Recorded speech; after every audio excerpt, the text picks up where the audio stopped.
Assalamualaikum warahmatullahi wabarakatuh. Perkenalkan, nama saya Kalista Safa Bezariani dengan NPM 213140005 PM dari Prodi Teknik Lingkungan. Kali ini saya ingin menjelaskan tentang perencanaan pemukiman dan perkotaan, yaitu perencanaan kota dari segi lingkungan. Yang pertama yaitu definisi dari perencanaan perkotaan. Perencanaan perkotaan adalah perencanaan tata ruang kota yang mencakup segala aspek kehidupan dalam masyarakat. Pendekatan yang digunakan dalam perencanaan kota yaitu pembuatan gambaran pola lingkungan fisik yang ada dan hubungan ruang kota dengan fungsi yang saling berkaitan. Penyelenggaraan perencanaan kota dapat mendukung pembangunan berkelanjutan dalam bidang sosial, ekonomi, dan lingkungan hidup. Selanjutnya yaitu manajemen perkotaan.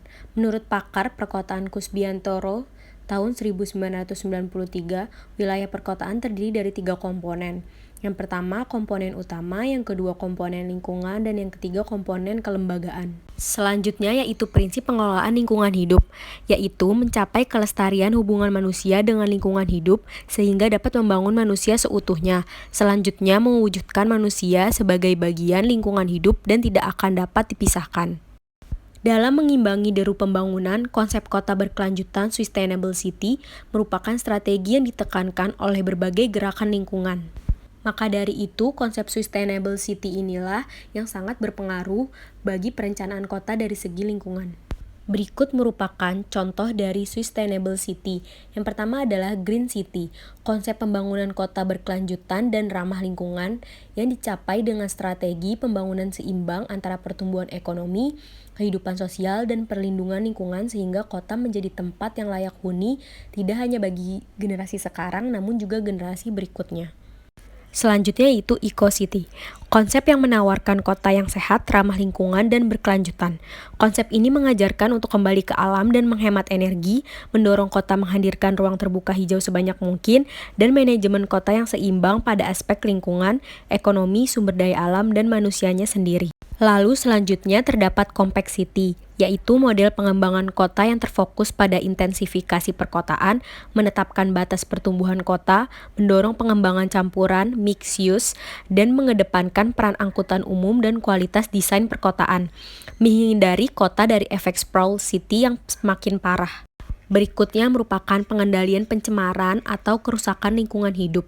Yang pertama yaitu ada pencegahan, penanggulangan, dan pemulihan. Berikut merupakan pengendalian pencemaran atau kerusakan lingkungan hidup, yaitu pencemaran tanah. Polusi yang terjadi pada tanah disebabkan karena adanya pengendapan akibat bahan limbah, baik yang berupa limbah padat maupun limbah cair. Pengendapan tersebut terjadi di permukaan tanah hingga di bawah tanah. Proses pengendapan ini bisa mencemari tanah dan tentunya air tanah juga. Lalu cara pengendaliannya yaitu adanya pembuangan akhir. Selanjutnya terdapat pencemaran air. Pencemaran air adalah masuknya komponen yang bercampur dengan air sehingga menurunkan kualitas air. Komponen tersebut antara lain adalah unsur energi dan zat lainnya.